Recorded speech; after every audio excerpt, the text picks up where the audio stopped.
আরবি ভাষা শিখুন চ্যানেলটি সাবস্ক্রাইব করুন। যারা আরব দেশে আছেন ভিডিওটি তাদের জন্য। খুব সহজে আরবি ভাষার টেকনিক শিখুন, আরব দেশের লোকের সাথে কথা বলুন। ভিডিওটি না টেনে শেষ পর্যন্ত দেখুন। আনা এর অর্থ আমি, আনা তার মানে আমি।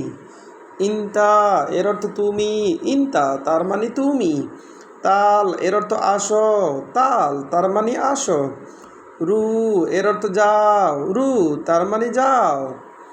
জিপ এর অর্থ দাও, জিপ এর অর্থ দাও।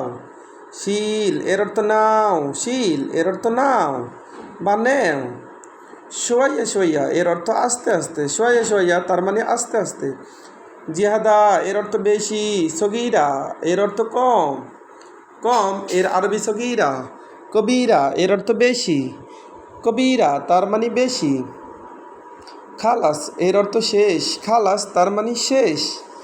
মালুম এর অর্থ ফারি, আবার মাফি মালুম এর অর্থ ফারি না, মাফি মালুম তার মানে ফারি না। গিরগির এর অর্থ বকবক করা, গিরগির তার মানে বকবক করা। সুগল এর অর্থ কাজ, সুগল তার মানে কাজ। নফর এর অর্থ মানুষ, নফর তার মানে মানুষ। জেদিদ এর অর্থ নতুন, জেদিদ তার মানে নতুন, আমরা বলি নতুন, আরবিতে বলতে হবে জেদিদ। গেদিম এর অর্থ পুরাতন, গেদিম তার মানে পুরাতন। সাদিক এর অর্থ বন্ধু, সাদিক তার মানে বন্ধু। কুল্লু এর অর্থ সবাই, কুল্লু তার মানে সবাই। তানি এর অর্থ অন্যটা, তানি তার মানে অন্যটা। গলদ এর অর্থ ভুল, গলদ তার মানে ভুল। সহি এর অর্থ সঠিক, সহি তার মানে সঠিক।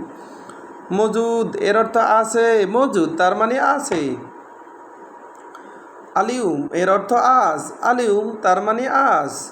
আমস এর অর্থ গতকাল, আমস তার মানে গতকাল। রুজ এর অর্থ ভাত, রুজ তার মানে ভাত, আমরা বলি ভাত, আরবিতে বলতে হবে রুজ। খবুজ এর অর্থ রুটি, খবুজ এর অর্থ রুটি, আমরা বলি রুটি, আরবিতে বলতে হবে খবুজ। আবার দেখুন, আনা এর অর্থ আমি, ইনতা এর অর্থ তুমি, তাল এর অর্থ আসো, রু এর অর্থ যাও, জিপ এর অর্থ দাও, শিল এর অর্থ নাও, সোয়া সোয়া এর অর্থ আস্তে আস্তে। জিয়াদা এর অর্থ বেশি, সগিরা এর অর্থ কম, কবিরা এর অর্থ বেশি। খালাস এর অর্থ শেষ। মালুম এর অর্থ ফারি, মাফি মালুম এর অর্থ ফারি না। গিরগির এর অর্থ বকবক করা। সুগল এর অর্থ কাজ, নফর এর অর্থ মানুষ। জেদিদ এর অর্থ নতুন, গেদিম এর অর্থ পুরাতন।